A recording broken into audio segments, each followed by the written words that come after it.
At 5:43 a.m., shipping alerts began flashing across energy markets, maritime control rooms, and financial trading desks around the world.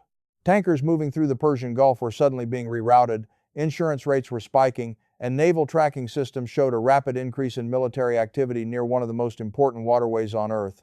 The Strait of Hormuz, through which nearly a fifth of the world's oil supply moves, was entering crisis mode. Within minutes, the implications became clear.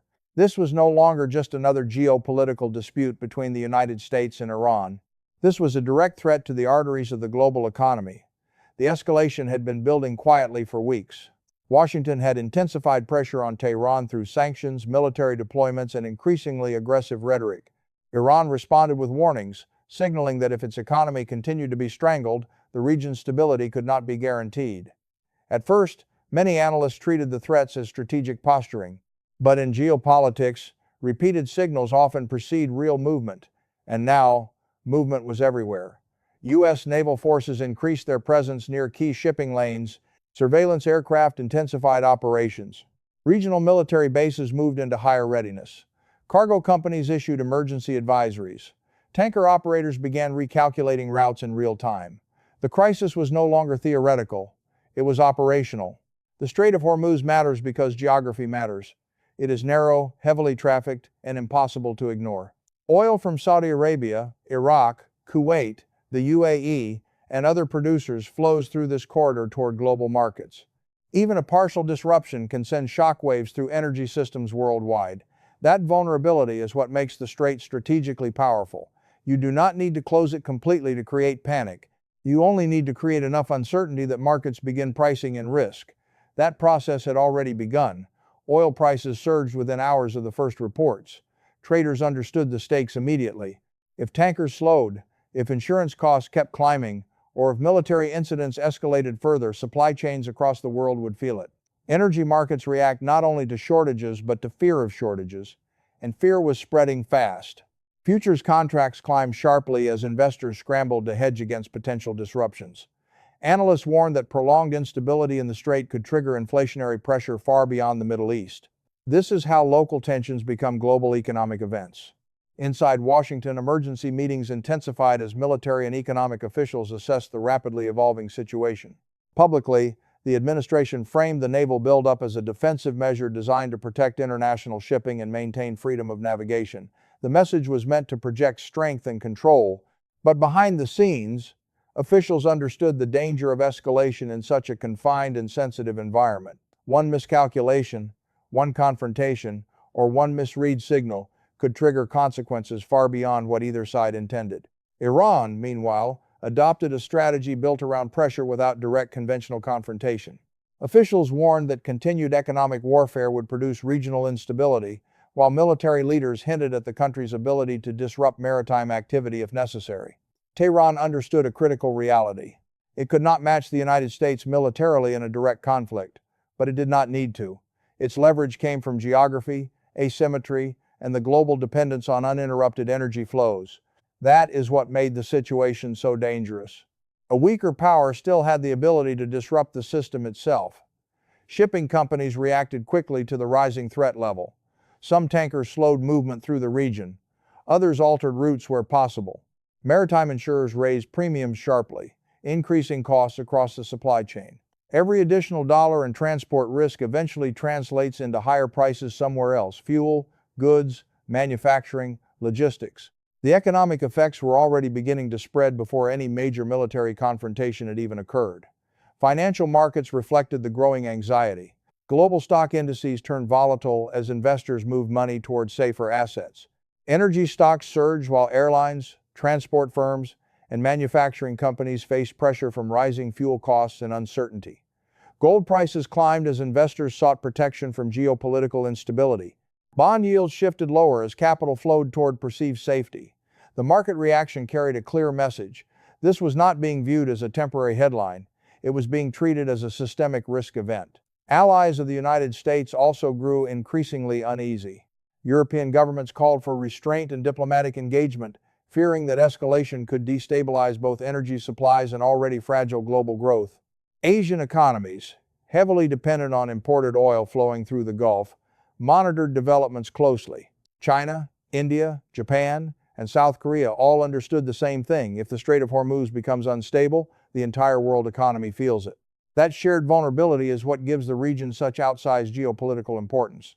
By the end of the day, the atmosphere surrounding the crisis had fundamentally changed. What began as a pressure campaign was now evolving into a test of endurance, strategy, and global stability. The United States possessed overwhelming military strength, but Iran held the ability to threaten disruption in one of the most economically sensitive regions on the planet. That imbalance created a dangerous equation. Because modern power is not only about who controls the skies or commands the largest fleet, it is also about who can create uncertainty inside systems the world depends on. The Strait of Hormuz had become more than a waterway. It had become a pressure point for the entire global order. And as the crisis deepened, another realization began spreading through markets and capitals alike. This conflict might reveal not just the reach of American power, but its limits. As tensions in the Strait of Hormuz intensified and markets struggled to absorb the shock, the White House made one thing unmistakably clear. The pressure campaign against Iran was not slowing down, it was accelerating. What had started years earlier as a strategy of sanctions and diplomatic isolation was now entering a far more dangerous phase one, where economic warfare and military positioning were beginning to merge. The administration believed that only overwhelming pressure could force Tehran into submission or compel it back to negotiations on American terms.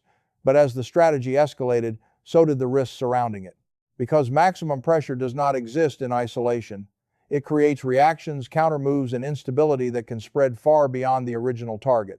The core of the strategy was built around one assumption: Iran's economy was vulnerable enough that sustained pressure would eventually break its resistance. Sanctions had already weakened the rial, reduced oil exports, and strained the country's financial system. Washington believed increasing that pressure through tighter enforcement, naval presence, and broader restrictions would push Tehran into a corner with limited options. Publicly, officials described the approach as strong, disciplined, and necessary. The message was designed to project confidence. America was using its economic and military reach to force change without entering a direct war. At least, that was the theory. Behind the scenes, however, the campaign was becoming more aggressive than many outside observers realized. Additional sanctions were prepared, targeting shipping networks, financial channels, and foreign entities accused of helping Iran bypass restrictions. Naval deployments increased across the Gulf region, not just as symbolic shows of force, but as operational pressure points. Surveillance intensified, military exercises expanded, strategic bombers and carrier groups became part of the public conversation. Every move sent the same signal. Washington was willing to raise the cost continuously until Iran either negotiated or weakened significantly. The administration framed these moves as deterrence. But deterrence and escalation often exist on the same spectrum. The more forcefully pressure is applied, the greater the chance the opposing side responds unpredictably. Critics inside and outside the United States warned about exactly that danger. They argued that while sanctions can weaken an economy, they can also harden political resistance. A nation under pressure does not always surrender. Sometimes it adapts. Sometimes it retaliates indirectly. And sometimes it becomes more willing to take risks. Those warnings were becoming harder to ignore as tensions in the Gulf continued rising. One of the most controversial elements of the strategy involved discussions around maritime enforcement and the possibility of a de facto naval blockade. Officially, the United States emphasized protecting shipping lanes and maintaining regional security. But in practice, tighter naval control over strategic waterways directly increased pressure on Iran's ability to move oil and conduct trade. For Tehran, this was not just an economic challenge. It was a strategic threat to national survival. Oil exports are central to the country's economy, and restricting them strikes at the heart of state revenue, currency stability, and internal political balance. The White House believed the pressure was working. Iran's currency was collapsing, inflation was rising, and internal economic strain was becoming more visible. Supporters of the strategy argued these were signs of effectiveness. In their view, the campaign was exposing the limits of Iranian resilience. But critics saw a different pattern emerging. They warned that pressure without a clear diplomatic off-ramp can become dangerous. If the target believes it has nothing left to lose, escalation becomes more likely, not less. That is the paradox of maximum pressure. The harder you push, the more unpredictable the response can become. Markets reflected that uncertainty almost immediately. Oil prices remained volatile, reacting to every military movement and political statement. Shipping costs climbed as insurers raised premiums for vessels moving through the Gulf. Global investors began treating the Strait of Hormuz not as a stable trade corridor, but as an active geopolitical risk zone. This shift mattered because markets do not only respond to actual disruption, they respond to the possibility of disruption. And the possibility was growing larger by the day. International allies also became increasingly uneasy. European governments called for restraint and diplomacy, fearing that the situation could spiral beyond control. Some allies privately questioned whether Washington had a clear endgame. Was the objective regime change, renegotiation, deterrence, or containment? The lack of a clearly defined endpoint created additional uncertainty. In international strategy, ambiguity can sometimes be useful. But prolonged ambiguity during escalation often creates instability instead of leverage. At the same time, rivals like China and Russia watched closely. Both saw opportunity in the growing friction between Washington and Tehran. Rising energy instability could weaken Western economies, while prolonged conflict risked stretching American resources and diplomatic credibility. The more the crisis intensified, the more global power dynamics began shifting around it. This was no longer just a regional dispute. It was becoming a broader test of how far economic and military pressure could go before producing unintended consequences. The administration continued projecting strength publicly. Officials insisted Iran was isolated and weakening. Supporters praised the strategy as a demonstration of American resolve. But beneath that confidence, a deeper question was emerging. Could pressure alone produce control, or was the campaign creating instability faster than it could manage it? By the end of the chapter, the answer remained unclear. What was clear, however, was the scale of the gamble. The United States was using every tool short of full-scale war to force outcomes in one of the world's most sensitive regions. Economic sanctions, naval deployments, financial restrictions, and strategic signaling were all being layered together into one enormous pressure campaign. But with every new measure, the risks expanded alongside the leverage. Because maximum pressure may project power, but maximum pressure also creates maximum risk.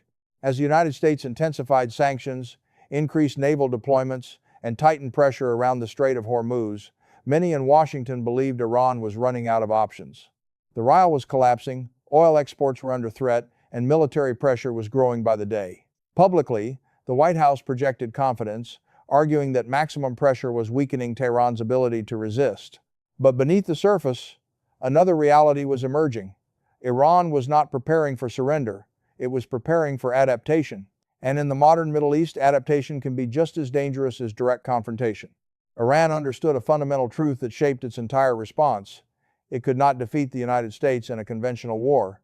America controlled the skies, possessed overwhelming naval superiority, and maintained a global military network unmatched by any regional power. Tehran knew that trying to confront Washington head-on would be catastrophic. So instead of matching force with force, Iran turned to the strategy it had refined for decades: asymmetry. If it could not overpower the system, it would threaten the system underneath it. That strategy began revealing itself across the region. Iranian officials publicly rejected demands for submission and warned that continued economic warfare would carry consequences not just for Iran, but for global stability itself. Military commanders emphasized their ability to disrupt shipping, raise costs, and create uncertainty in the Gulf. These statements were not random threats. They were strategic signals designed to remind the world that Iran's strength does not come from military parity. It comes from leverage over geography, disruption, and endurance. The Strait of Hormuz became the center of that leverage. Roughly a fifth of the world's oil supply passes through this narrow corridor, making it one of the most economically sensitive waterways on Earth. Iran did not need to fully close the strait to create chaos. It only needed to make shipping dangerous enough that markets, insurers, and governments began reacting defensively, and that process was already underway. Tankers slowed movement. Shipping firms adjusted routes. Insurance premiums surged. Global energy traders began pricing in prolonged instability. Iran's strategy relied heavily on uncertainty. Small naval patrols, drone activity, maritime warnings, and reports of suspicious movements in the Gulf all contributed to a climate of constant tension. This is what asymmetric pressure looks like. It does not always involve major attacks. Often, it works by creating enough unpredictability that the entire system becomes unstable. Every tanker, captain, insurer, and trader begins calculating risk differently. And once risk calculations change, the economic consequences spread globally. Regional proxy tensions also intensified. Across the Middle East, groups aligned with Tehran increased pressure in strategic areas, signaling that the conflict could expand beyond the Gulf if the pressure campaign continued. This was another layer of Iran's response. Rather than concentrating all resistance in one place, Tehran could stretch the crisis across multiple fronts simultaneously. That ability complicated American strategy significantly, because while the United States could dominate militarily in a direct engagement, managing instability across an entire region is a very different challenge. Markets reacted immediately to every signal coming from Tehran. Oil prices remained volatile, jumping on reports of maritime incidents or threats to shipping lanes. Energy traders monitored every military movement in the Gulf. Financial analysts began warning that the crisis was evolving into a war of endurance rather than direct firepower, and endurance favors different kinds of strength. America possessed superior weapons and global reach. Iran possessed the ability to impose persistent costs and uncertainty over time. This dynamic exposed a deeper vulnerability in the American strategy. Maximum pressure assumed that economic pain would force quick concessions. But Iran's leadership appeared willing to absorb enormous hardship if it believed resistance would eventually wear down political support in Washington and among U.S. allies. Tehran's calculation was not based on victory in the traditional sense. It was based on survival and disruption. If Iran could keep the strait unstable, keep energy prices elevated, and keep markets nervous long enough, the political cost for the United States could rise steadily. Allies of Washington began growing uneasy as this reality became clearer. European governments called for de-escalation, fearing that prolonged instability in the Gulf could damage already fragile economies. Asian powers dependent on Middle Eastern energy imports watched with increasing alarm. China, India, Japan, and South Korea all understood that sustained disruption in Hormuz would directly impact their economies. Iran knew this too. That is why its strategy was never only about the United States. It was about creating pressure on the entire international system surrounding the conflict. Meanwhile, inside Iran, the government used the confrontation to reinforce a message of resistance. State media framed the crisis as proof that foreign powers were attempting to economically suffocate the country. The narrative emphasized endurance, sovereignty, and defiance.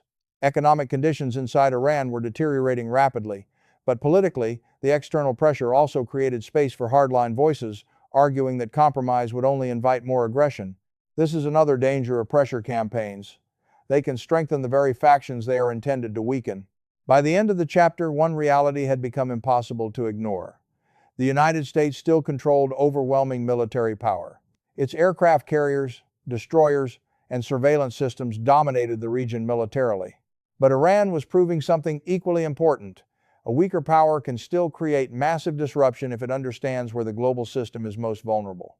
America controlled the skies, but Iran threatened the system underneath them. CIS.org 1. https://www.csis.org/analysis/Iran's-strait-hormuz-gambit-limits-US-military-power. UTM_source=chatgpt.com. Iran's Strait of Hormuz gambit and the limits of U.S. military.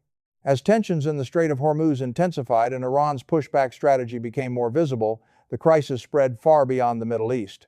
What had started as a confrontation between Washington and Tehran was now shaking the foundations of the global economy. Markets across the world reacted with growing alarm as investors realized the situation was no longer just geopolitical theater.